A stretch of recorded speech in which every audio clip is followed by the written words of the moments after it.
ना कि वो इंसान है। इस न्यायकर्ता महान शक्तिमान ईश्वर है।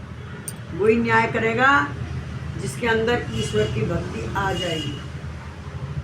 और वे सच जानते हैं, सब जानते हैं कि इससे अपने मार्ग में जो कोई कंटक अच्छा आदि करे तो वो भी अपने को उनके रास्ते में फूल रखना चाहिए। अगर कोई हमारे रास्ते में कांटा बुरा हो तो उसको फूल रखने चाहिए,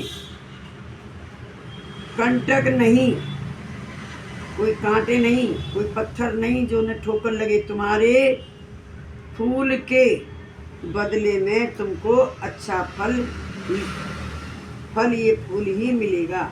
और उन्होंने अपने रास्ते में कंटक रूपी कष्ट दुख दिया है, वे खुद ही कंटक रूपी कष्ट दुख प्राप्त करेंगे।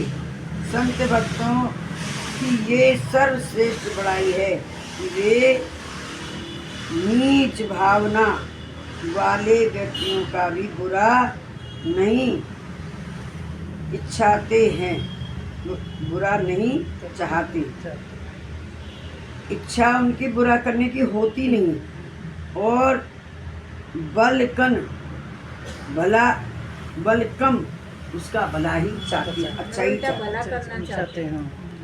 जैसे बुरे कर्म करते हैं और किए हुए कर्मों का फल वे भोगते हैं। कर्म की गति पवित्र गहन है, ऐसा संतों और शास्त्रों पुकार के कहते हैं। शास्त्रों में ये भी लिखा है और संत भी पुकार पुकार के ये कहते हैं कि जो तो को कांटा बोवे ताए वो तुम फूल, और तुम्हें फूल के फूल है बाको है त्रिशूल। चौपाई बोला है अनंत कोट ब्रह्मांडों की रचना की है। वह अनंत ब्रह्मांडों में अनंत जीव हैं और वे अनंत जीवों के कर्म शुभ अशुभ का लेखा ईश्वर लेते हैं। एक जीव एक मिनट मात्र में बहुत कर्म करते हैं। इस प्रकार अनंत जीव अनंत कर्म करते रहते हैं। एक मिनट में कितने कर्म करते हैं, उन सब का लेखा हमको देना पड़ेगा। हम जी सोचते हैं अब आवे तो कभी नहीं, लेकिन आवे वही कब है जो हम करके आए। पहले पिछले पार्ट में पढ़ा, जो हम करके आए तो हम यहाँ भुगत रहे और भुगत जो का कोई पार नहीं है।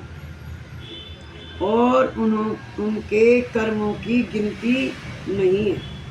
और वह महान शक्तिमान जो ईश्वर हैं, उनकी महान शक्ति का कोई जान नहीं सकता। वो प्रभु जीव के शुभ अशुभ कर्मों का हिसाब किताब करके उसका अनंत प्रकार से शुभ अशुभ कर्म फल देते हैं। एक आश्रय युक्त बात जानने योग्य है कि जो विचित्र और अचरज युक्त हैं, ईश्वर की शांति, ईश्वर की शक्ति कितनी महान बल युक्त है कि जिनको कोई जानने नहीं पाता है, कोई इसको जानने नहीं पाता है। जो अनंत कोट ब्रह्मांड के अनंत जीवों को संभाल लेता है। हम पे हमारे घर में 4 बच्चे न पलेंगे और इस अनंत कोट के जीवों को संभालते हैं। सही बात है। और हमारे तुम्हारे घट में वह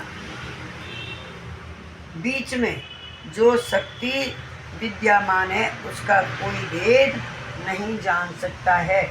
हमारे अंदर कौन सी शक्ति है उसका हम भेद नहीं जान सकते। वो शक्ति हमारे कर्मों को शुभ शुभों को लिखाती है। कहते हैं ये बैठे हुए क्या बोलते हैं, चित्रगुप्त। और लिखता कौन है? शनि। शनि का काम है लिखने का। साहब ने सबका काम बांटा। सूर्य का काम है निकलने का, गर्मी देने का। चंदा का काम है शांति देने का। ये भी चंद सूर्य बता दिए, अंदर भी हैं बाहर भी, हर जगह बताएं। लेकिन उनको हम समझ नहीं पाते। क्यों नहीं समझ पाते हैं? कि हमारे अंदर वह पुरुष